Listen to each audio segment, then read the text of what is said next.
Hi there, my friends. Welcome back to the darkest of times and to chapter 4.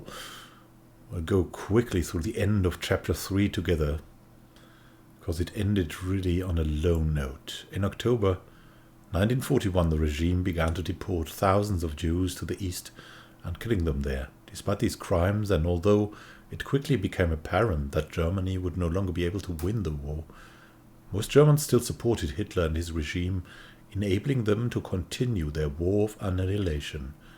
Your leadership, though, for the group we have, the resistance group, is strong and stable, and your group has recruited and retained enough supporters that it can persist during the darkest of times. Let's see if we can do anything. One of our members has been arrested. We need to free him.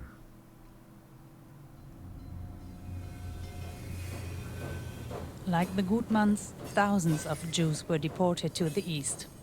Trains departed daily. We didn't know for sure what happened to them, but the rumors we heard were terrible. Little did we know that the truth was so much worse. After a series of German victories, the Allies began to fight back. German cities were regularly attacked and destroyed by Allied bombers.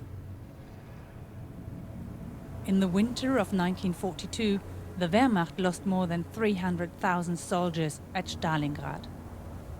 The majority were killed, not just by bullets, but by cold and hunger too. The rest were captured.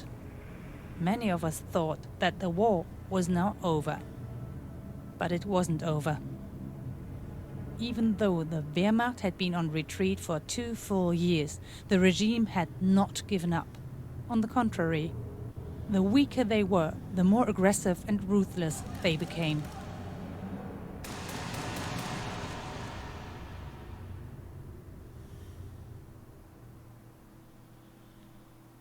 Chapter 4. Collapse. Now we need to survive.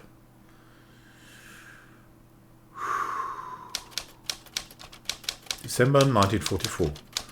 You write the 5th year of the war and Germany is losing. Our cities lie in ruins. The Wehrmacht is in retreat, but the regime has not yet been defeated. Weakened, it is now more aggressive than ever, and rumors of unspeakable atrocities reach us from the east.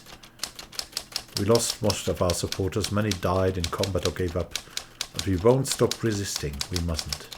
One final push and the horrors will be over. That's what we hope, at least.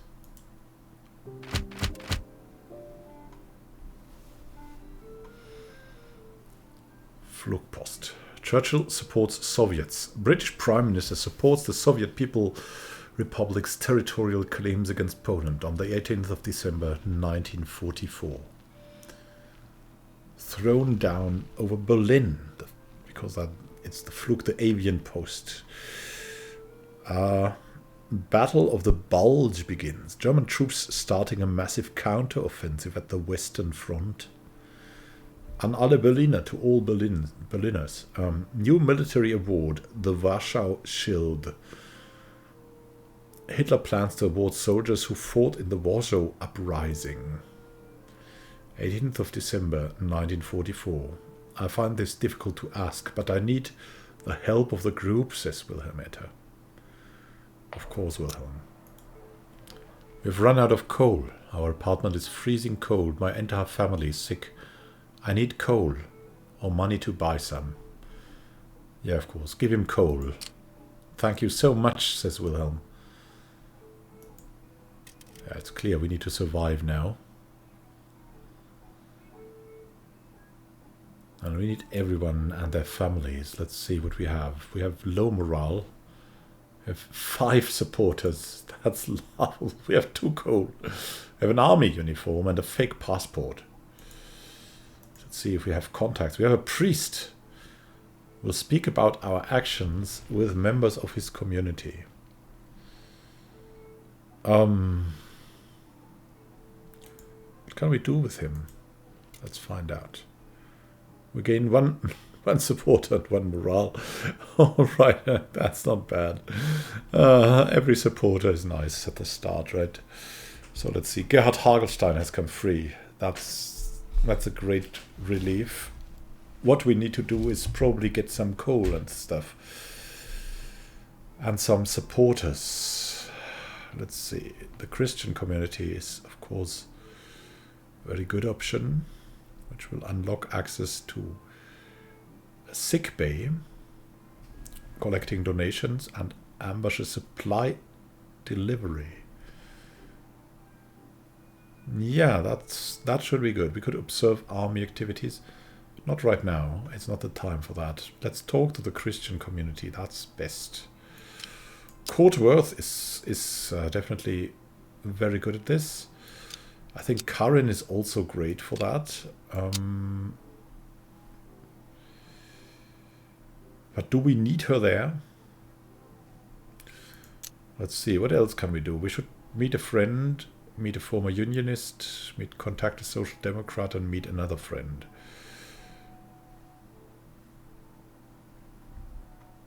Yeah, that's what we should do. And so this needs to be done alone. Meet a friend here. Though she's a social democrat and we have a social democrat here. Yeah, he's better at that. Well, let's make him do it. Meeting a friend. Here we go. A former unionist. Yeah, he should be fine doing that. Let's see if some marks would help. Maybe we'll need the marks. What about meeting a friend, buying paper? Nah. Let's see. Oh, yeah, that's much better. Now, our nurse. Oh. Actually hurting that she's a nurse. Let's give her some more money. Maybe some supplies. That doesn't make sense. Coal? Not really. Here we go. We need everything open and supporters. Here we go. 2 marks. Goodness me. Maria Esser meets with a friend in Kreuzberg. Maybe she's still as opposed to the Nazis as she used to be. It turns out she hates them even more than back then. We offer her an opportunity to do something against it. She's all for it. That Hagenstein is talking to a former social democrat to find out if she's still following her political beliefs. And she is. She's still a convinced social democrat, willing to help us wherever she can. Courtworth meets with people from the Christian community in Reading and talks to them. Oh, goodness. We need to hide. Stay calm and move on. The witness leaves. Come on. Quite a few think that Hitler's way is against God, and that as a Christian, they should do something about the situation. Others have doubts because Hitler might still be God's will. Court thinks he's been seen. Is to be expected.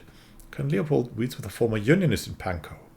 See if he could be convinced to join the resistance, and he does. The Trent unionist is furious about the way the regime has limited workers' rights and is willing to support us wherever he can. Wilhelm Etter meets with a friend in Spandau. Maybe she's still as opposed to the Nazis as she used to be. And yeah, she even brings some friends along. It is December 24th, 1944. And despite the fact that the world has been turned into a hellscape, it's still Christmas Eve. My neighbor Anne Manholt has asked me to join them for Christmas at their place. We'll bring something to drink. I decided to bring my last bottle of currant juice. The Manholts have had a tough year. Volker Manholt was killed in Stalingrad, leaving his wife and 2 kids behind. We'll go to the Manholts. I knock at the door and Mrs. Manholt opens. Herr Wert, come in. Mr. and Mrs. Obst are in the living room. I still need a moment in the kitchen. I give her the juice. I hand her the bottle of currant juice. It's not much, but I brought you this. Thank you, this is perfect. The Obsts, a friendly older couple who live on the first floor and whom we met in the bunker, are already there, while Elspeth, the Manhold's daughter, decorates the tree. I greet back. Merry Christmas to all of you too, I say. The Christmas tree is a short, skinny thing that's more brown than green and looks like it will collapse any moment under the weight of the decoration and candles Elspeth has hung. Let's hope there won't be any air raid sirens tonight, says Mr. Obst. Yeah, and we know he's afraid of them, so we'll say I'm sure there won't. Ladies and gentlemen, may I present you roast meat à la Anne. She enters and puts a steaming dish on the table. Elspeth stops decorating and takes a seat at the table. We'll applaud the food. This looks and smells delicious, thank you. Fake roast meat fried from cabbage, porridge and thin slices of sausage. Those are the meaty bits, says Anne. I hope you will enjoy it. Yeah, let's do that. Let's do that. Let's enjoy the meal. It's impossible to taste the meaty bits, and the dish is far from a real roast. It is the best dinner I have had in months.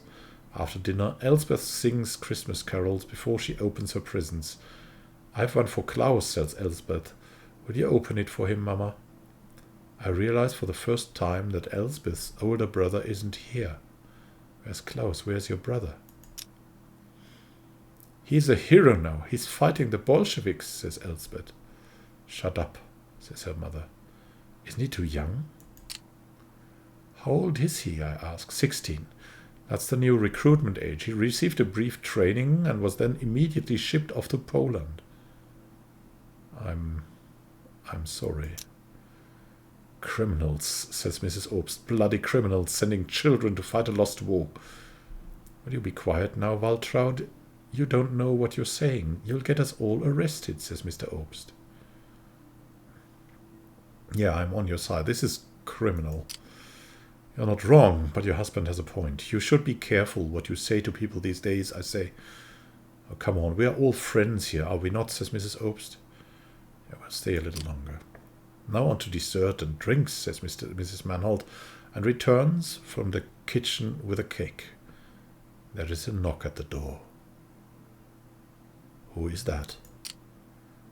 Are you expecting anyone, I ask. No, Elspeth, can you open the door, please? 3 men enter the room. They are wearing Wehrmacht uniforms, and the silver chains around their necks signal that they are with the military police, Kettenhunde, chain dogs, as they call them. Let's find out what they want. Heil Hitler, are you Anne Manholt, mother of Klaus Manholt? Yes, that's me, says Mrs. Manholt. Is Klaus here? Or do you know where he is? Asks the officer. His 2 companions walk around the room and poke around every corner. What's going on there? I do not believe Mrs. Manholt has asked you to come in, I begin, but Anne's glance stops me. Klaus is fighting at the front, says Anne. No, he's not. That's why we are here. Are there any more rooms? One of his companions steps to the table. Who are you people? We're neighbors. Show me your papers. Where's your husband, Mrs. Manholt? He died at Stalingrad. Show the passport. Try to hand the officer my passport, but he doesn't take it. Instead, he looks at me and says, "Why are you not at the front?" I'm on sick leave. I hand him my sick leave form, which one of our supporters keeps regularly updated for me. Add an explanation. It's a heart condition, I say.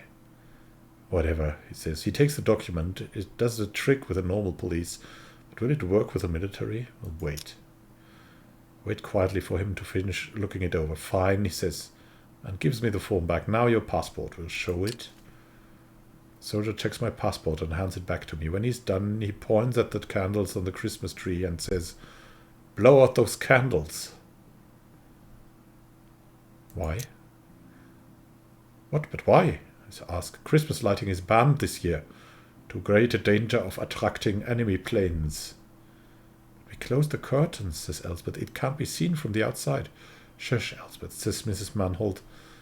It's also a waste of critical resources. Blow them out or we have to fine you.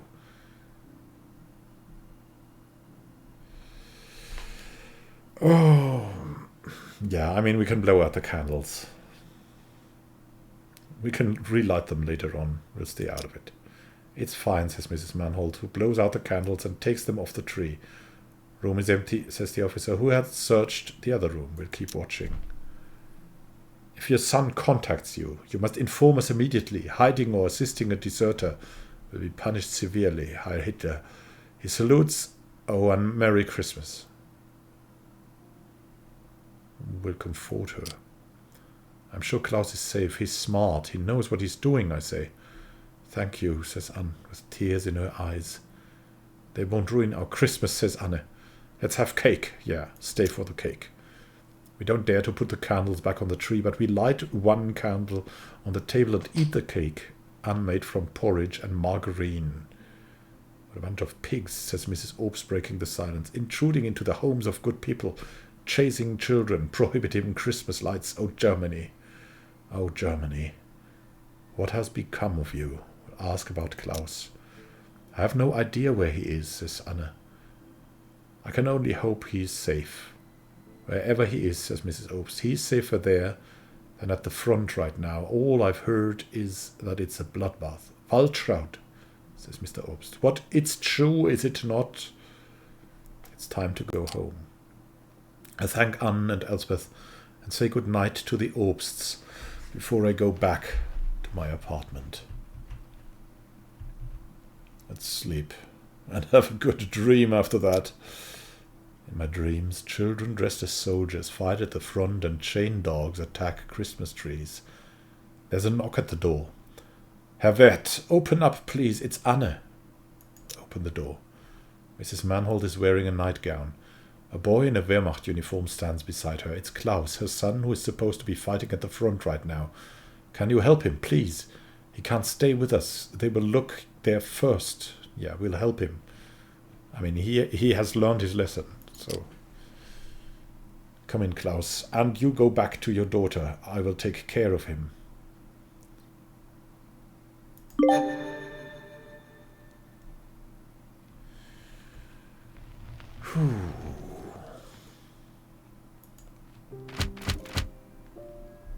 What's happening now? The Flugpost says Ethiopia becomes independent. What? Great Britain recognizes Ethiopia's full sovereignty by signing the Anglo-Ethiopian Agreement. Well, good for Ethiopia. I mean, one of the Christian states in Africa, if I remember right. Their successful resistance. Danish resistance fighters destroy German factory, and an Alle Berliner bombing Cologne. British planes bomb railway system in Cologne. 25th of December 1944. Karen Leopold shares her idea with us. I'm working in a hospital now, so I have the opportunity to provide us with medicine. What do you think? Oh, I think we can buy medicine. You shouldn't do it. Sick people need that medicine. It's mainly Nazis who get these medications. I can't see anything immoral about stealing from them, but if you tell me not to, I won't. Even though it means that the next time one of us is injured, we won't have any medicine to help, says Karen. I'm sorry, but I'm pretty sure there are others getting the medicine as well, or will there?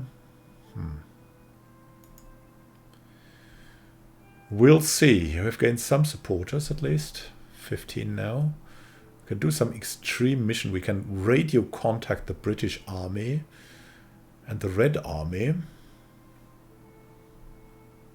can ambush a supply delivery. We can bring injured to the sick bay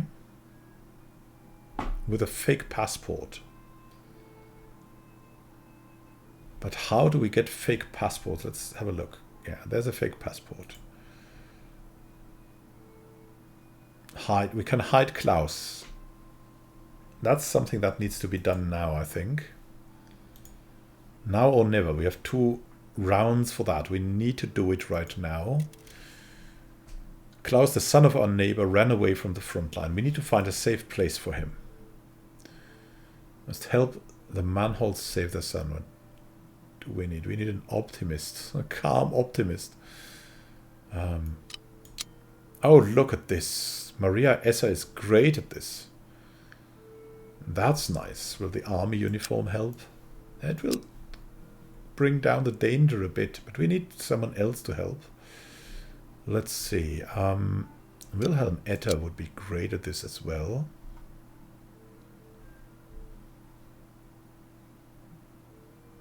Yeah, we'll have those two.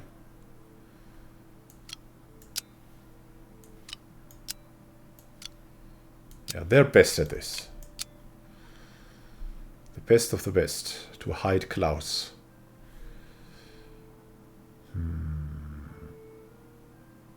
It's really hard to get that uniform, but it will help them though. The fake passport. Yeah, that will help too, but it also gives us access to special missions, so they will have to do without it. And we will need to go expand something. Here we could buy paper. We could, yeah, buying paper would give us something. Let's see what the Christian community can help us with. Can collect donations from Pankow if we write slogans on walls there or spread leaflets. And we can talk to workers here. It will unlock setting up a workshop to print leaflets. To print leaflets we need some paper. And for everything though, we need some money. So we'll collect some donations, I think, here, even though that's pretty risky. But we need some money.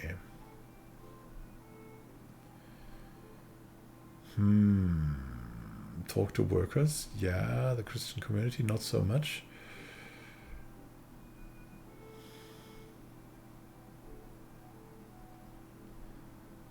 Yeah, talking to workers will unlock so much.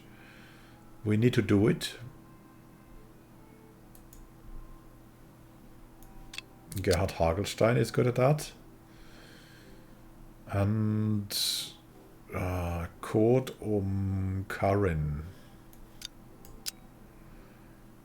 Kurt's pretty good. Karin is even better.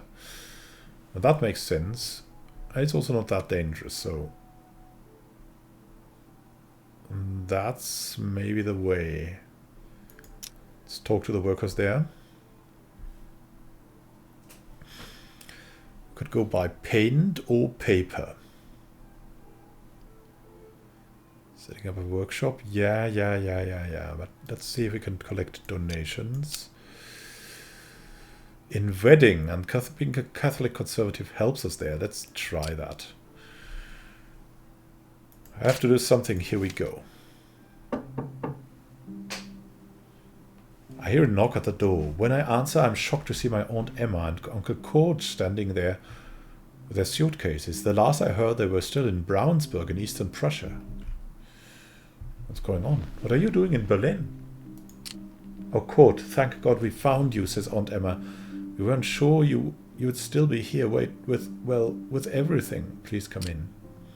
I help Kurt and Emma with their things, and they sit down in the kitchen. Kurt leans forward. Kurt, I don't know if you're aware of what has been happening on the Eastern Front, but Kurt sighs and hesitates. Have the Soviets advanced? The Red Army is marching on Eastern Prussia, says Kurt. We had to flee before the fighting reached us. I'm so sorry for you. On the other hand, we're not really sorry. It's better than... How long before they reach Berlin? But how long before they reach us in Berlin, I ask. Kurt chuckles. No, Kurt. They'll never get that far. Why, we just heard on the radio that our unstoppable blitz will turn them back within a month. You actually believe that? Uncle, I say, that is propaganda. We can't believe everything the government says. And Emma interrupts, but instead we should believe the foreign Lügenpresse and all their lies about Allied victories. They just want to break our spirit.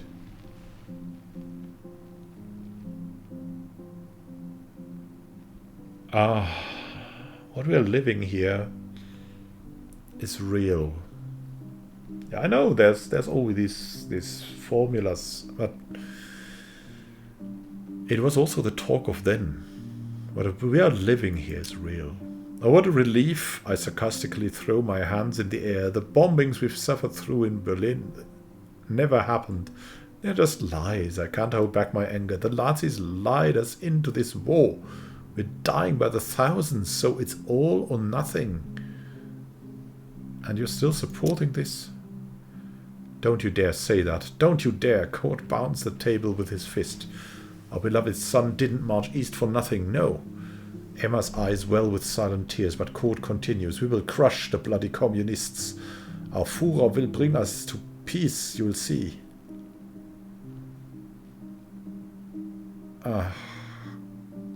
We're our own worst enemy.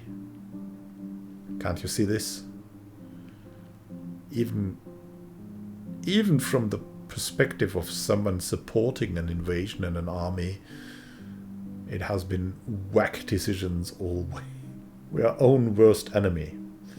From the inside and also from the strategic point. How can we agree on everything if we have such conflicting versions of reality?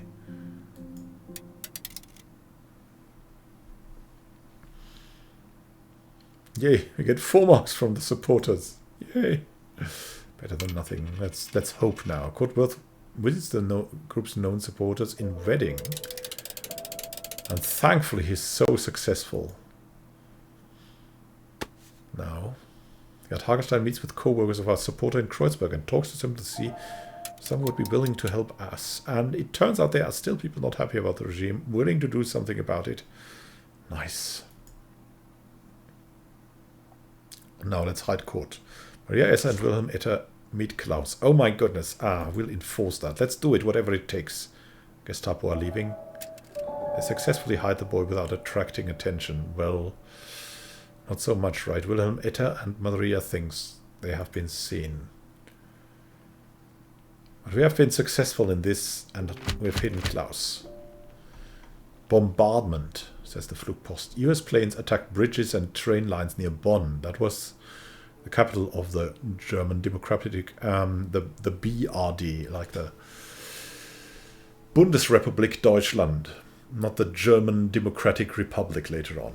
So Bonn, not Berlin, was then the capital of Germany. 1st January 1945, that is. Everything is fine. Goebbels says Hitler still in good health and spirit. And you know, if anything, sorry about laughing. I mean, this is not a laughing matter, but if someone says that about some authoritarian or dictator that is in his closest circle, you know there's something wrong. There's really something wrong.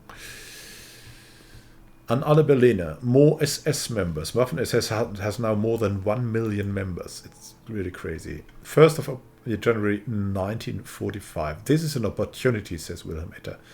The intel would allow us to take out anti-aircraft guns. We can pass this information on to Brits and they can launch a precision attack.